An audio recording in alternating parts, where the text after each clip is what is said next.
नमस्कार, आदाब, सत श्री अकाल, जय भीम, जोहार। मेरा नाम सूरज कुमार। आप देख रहे हैं हमारा यूट्यूब चैनल आरक्षण सा। तो जैसा कि बाबू हम लोगों को चैप्टर नंबर 2 पढ़ रहे थे। चैप्टर नंबर 2 का आज हम लोग जो है सब्जेक्टिव क्वेश्चन लेकर आए हैं। इससे पहले हम लोग लेखक परिचय और अर्थ का एक्सप्लेनेशन हम लोग कर चुके हैं। लाइन बाय लाइन है जो हम बता चुके हैं, है ना। अगर आप लोग वीडियो नहीं देखे हैं तो कृपया जाकर के आप लोग वीडियो देख लीजिए।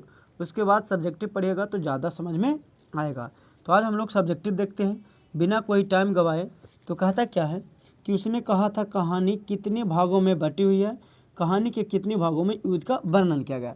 तो हम बताए थे बाबू, जब कहानी हम लोग पढ़ रहे थे तब बताए थे कि उसने कहा था कहानी है जो टोटल 5 भागों में बटा हुआ है। उसके 3 भागों में किसके बारे में वर्णन है, तो युद्ध के बारे में वर्णन है। और जो दूसरा और तीसरा जो और चौथा भाग, ये तीनों था कुछ युद्ध के बारे में वर्णन है। तो क्वेश्चन पूछा गया था कि कहानी है जो कितने भागों में बटी है और कितने भागों में युद्ध का वर्णन है। तो कहता है कि कहानी है जो टोटल 5 भागों में बटा हुआ है, जिसमें से 3 भाग में युद्ध है और 2 भाग में उसका प्रेम प्रसंग है। तो युद्ध का वर्णन किस में है, तो 2 में, 3 में और 4 में। बाकी है जो पहला वाला भाग और 5वां वाला भाग, ये दोनों में प्रेम प्रसंग की बारे में वर्णन है। ठीक है, समझ गया। तो अगर आप स्क्रीनशॉट भी लेना चाहते हैं तो ले सकते हैं। इसके आसान क्वेश्चन अब नहीं बन पाएगा। अगला क्वेश्चन नंबर 2 करा कि बोधा कौन था। बोधा सिंह उसने कहा था कहानी के एक पात्र हैं तथा सूबेदार हजारा सिंह का बेटा है। नॉर्मल कि बोधा सिंह जो है, ऐसे भी लिख सकता है कि बोधा सिंह सूबेदार हजारा सिंह का एक बेटा है जो उसने कहा था कहानी का एक पात्र है। बस मुख्य पात्र नहीं कह सकता। मुख्य पात्र किसको कहते हैं, जो मुख्य भूमिका निभाता है उसको हम लोग मुख्य पात्र कहते हैं। जैसे फिल्म होता है ना, फिल्म होता है तो फिल्म में जो हीरो होता है वो मुख्य पात्र निभाता है, तो उसको हम लोग मुख्य पात्र कहते हैं। लेकिन बाकी जो विलन है, हीरोइन है और जो है कॉमेडियन वगैरह, वो सब है जो मुख्य यानी मुख्य पात्र में नहीं बल्कि पात्र में रहते हैं कि यहाँ हमारा भी रोल है, ये होती है पात्र। अगला कहानी है कुछ कि उसने कहा था कहानी के पात्र का नाम लिखे। अच्छा, मतलब उसने कहा था कहानी में जो जितने भी पात्र है जो भूमिका निभाए, जैसे फिल्म होता है ना कि फिल्म में जो जो भी लोग अपना भूमिका निभाता है उसके बारे में बताने का कहा था कि बताओ। अगर जैसे मान लेते हैं कि आप लोग कहानी देखोगे पुष्पा, ठीक है, तो पुष्पा कहानी देखोगे फिल्म देखोगे तो उसमें मुख्य पात्र कौन है, अल्लू अर्जुन यानी हीरो हो गया, यानी जिसको खुद कहते हैं पुष्पा झुकेगा नहीं। बाकी उसमें श्रीवल्ली है और उनके जो ठेकेदार है, फिर गुंडा बंगाली है, उस पात्र होता है। इसी प्रकार से उसने कहा था कहानी के जो पात्र हैं उसमें लहना सिंह, हजारा सिंह, बोधा सिंह, सूबेदारनी, कीरत सिंह, उसके साथ साथ जर्मन लेफ्टिनेंट और विदेशी आदि लोग हैं जो इसने कहा था कहानी का पात्र हैं। ठीक है, अगला क्वेश्चन कह रहा है कि फिरंगी मेम के बाग में क्या क्या था। यानी अब जब युद्ध में जब इन लोग जाते हैं तो कहते हैं कि देखो आज हम लोग 4 दिन बिता लिए हैं, 4 दिन के बाद 3 दिन और कैसू काट लेंगे, फिर फिरंगी मेम के बाग में जा कर के मखमल भरी जो घास है ना, यानी जो बाग में कुछ मखमल सी घास है, हरी घास, उस पर हम लोग लेटेंगे और मेम सिपाहियों के फल और दूध की वर्षा कर दे। और जो मैम है वो सिपाहियों के लिए क्या करती है, दूध और फल की वर्षा कर देती है। कोई दिक्कत। अच्छा, अगला क्वेश्चन क्या कह रहा, क्वेश्चन नंबर 2 अगर तुम लोग को पता चल रहा है बाबू क्या और हाईलाइट कर दें। कहता लहना सिंह के प्रेम के बारे में लिखिए। अब यहाँ से क्वेश्चन नंबर 5 पूछा कि लहना सिंह के प्रेम प्रसंग के बारे में वर्णन करना। तो कहेगा कि लहना सिंह को सूबेदारनी से बचपन में ही सच्चा प्रेम हो गया था, है ना। सूबेदारनी जो थी उसको से सच्चा प्रेम हो गया था। यह प्रेम बहुत पवित्र और निस्वार्थ था। और ये जो प्रेम था लहना सिंह का वो निस्वार्थ था, कोई भी उसमें स्वार्थी नहीं था कि हाँ फलना को हम ई चलते अपने में कर रहे हैं। जैसे होता है ना कि आजकल के लड़कन है या लड़कियाँ वो सोची के कि चलो फलनामा पैसा वाला तो ठग भाई, है ना, या फलनिया पैसा वाला तो ठग भाई, तो ऐसा सोच कर लोग है करते हैं या कुछ और भी सोच के करते हैं। तो ऐसा नहीं था, वो निस्वार्थ था। सूबेदारनी को कहने पर ही उसने युद्ध में बोधा सिंह के जान बचाई थी। और इतना सच्चा प्यार था बाबू कि सूबेदारनी ने बोला था कि देखो लाना कि अब तो युद्ध में हमारा बेटा है जो जा ही रहा है, तो अपना जान पर खेल करके क्या करना, बचाना है। तो वो अपने जान पर खेल करके बचाते खुद जान दे दिए।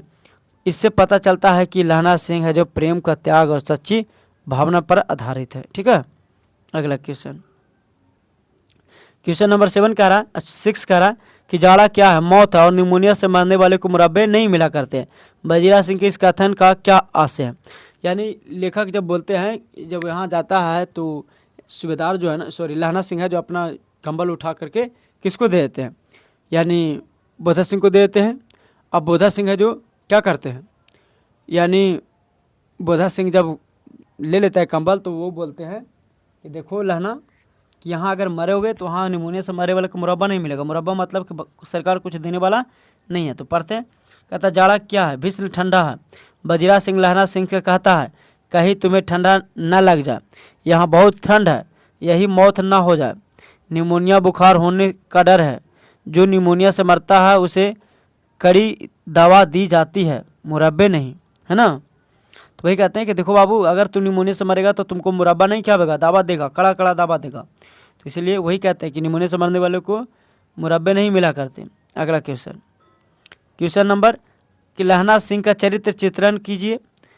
ये क्वेश्चन पूछा गया कि लहना सिंह का चरित्र चित्रण कीजिए या लहना सिंह का परिचय अपने शब्दों में दे। दो रुपये में उसको पूछ सकता है कि लहना सिंह का चरित्र चित्रण करे या अपने शब्दों में इसका परिचय देना। तो कहिएगा कि लहना सिंह उसने कहा था कहानी का नायक है, ठीक है, जो अपने मामा के साथ अमृतसर में रहता था, एक वीर सिपाही योद्धा था। और लहना सिंह क्या था, एक वीर सिपाही योद्धा था जो निडर के लिए थे, निडरता से जाना जाता था। वह सूबेदारनी से निस्वार्थ प्रेम करता था। वह युद्ध तक बेटे को जान पर बचाता है और वह स्वयं शहीद हो जाता है। यानी लहना सिंह जो क्या होता है कि अपने जान पर खेल करके उसके बेटों को क्या करता है, बचाता है और स्वयं क्या हो जाता है, शहीद हो जाता है ना। अगला क्वेश्चन क्या कह रहा है कि लेफ्टिनेंट साहब की जेब से क्या बरामद हुआ। तो लेफ्टिनेंट साहब की जेब से बेल के आकार का 3 गोले बरामद हुआ। मतलब जब बताए थे कि लेफ्टिनेंट साहब जो विदेशी तुर्की जो लोग थे वो घुस गए थे, तो इन्होंने लहना सिंह तो मारा था। तो लहना सिंह जब मारा था तो फिर उनके पैकेट चेक करते तो देखता कि 3 गो है जो गोला बम था बेल के आकार के समान, ठीक है। अगला क्वेश्चन कहता है कि लहना के गांव में आया तुर्की मौलवी क्या कहता था। लहना सिंह के गांव में जो आया था तुर्की मौलवी वो क्या कहता था। तो कहता है कि लहना सिंह के गांव में आया तुर्की मौलवी कहता था कि जर्मन वाले बहुत बड़े पंडित होते हैं, वो वेद पढ़ करके क्या करते हैं, विमान चलाना जानते हैं। यही नहीं बोल रहा था मौलवी कि सुनो तुम लोग है जो जितने भी डाकघर में पैसा रखा हो उसको निकाल लो, क्योंकि बाबू तुर्की मौलवी बहुत बड़े पंडित होते हैं, क्योंकि वो वेद पढ़ के क्या चलाते हैं, विमान चलाना जानते हैं क्या। अगला क्वेश्चन नंबर 10 क्या कह रहा, एकदम नॉर्मल क्वेश्चन है। कहता है कि कहानी कहती है तू राजा है मेरे मुल्क को बचाने आए हो। बजीरा के इस कथन के किसकी ओर संकेत करता है, तो बताओ। यानी बजीरा है जो किसकी ओर बताते हैं। तो कहते हैं कि तुम कहती हो तुम राजा हो मेरे मुल्क को बचाने आए हो। बजीरा इस कथन को फिरंगी मेम की ओर संकेत करता है। किसकी ओर, तो फिरंगी मेम की ओर संकेत करती है और कहते हैं कि तुम राजा हो मेरे मुल्क को बचाने आए हो, है ना। अब है जो बाबू व्याख्या के पहले लिखने का तरीका ये होता है कि पहले तो ये बताओ कि ये पंक्ति कहाँ से लिया गया है, किसने लिखा, क्यों लिखा, यही होता है जो पहले हेडिंग होता है, ठीक है। तो कोई जी कह रहा है क्वेश्चन है व्याख्या में कि मृत्यु के कुछ समय पहले स्मृति बहुत साफ हो जाती है। मृत्यु के कुछ समय पहले स्मृति क्या हो जाती है, बहुत ही साफ हो जाती है। तो कहता है कि प्रस्तुत पंक्ति चंद्रधर शर्मा गुलेरी द्वारा रचित उसने कहा था कहानी से लिया गया है। इस पंक्ति के माध्यम से लेखक कहते हैं, यानी कहता है, सबसे पहले सुनिएगा कि प्रस्तुत पंक्ति चंद्रधर शर्मा गुलेरी द्वारा रचित है। मतलब ये जो पंक्ति है चंद्रधर शर्मा जी द्वारा कुछ किया गया है, लिखा गया है। उसने कहा था कहानी से लिया गया, और जो लिया गया कहाँ से, उसने कहा था कहानी से लिया गया है। इस पंक्ति के माध्यम से लेखक कहना चाहते हैं कि इस पंक्ति के माध्यम से क्या कहना चाहते हैं कि मरने के समय पहले सिनेमा का रील की तरह जीवन के सारी घटनाएं एक दृश्य की तरह नाचने लगती है। कहता है कि जब व्यक्ति का निधन होता है तो उसका पूरा है जो बात क्या होता है, याद आने लगता है, अर्थात स्मृति बिल्कुल साफ हो जाती है, जीवन की घटनाएं याद एक एक करके याद आना शुरू हो जाता है ना। अगला क्वेश्चन है, क्वेश्चन नंबर 2 कह रहा है कि निमोनिया से मरने वाले को मुरब्बा नहीं मिला करते, प्रसंग व्याख्या करें। तो कहता है कि प्रस्तुत पंक्ति चंद्रधर शर्मा गुलेरी द्वारा रचित उसने कहा था कहानी से लिया गया है।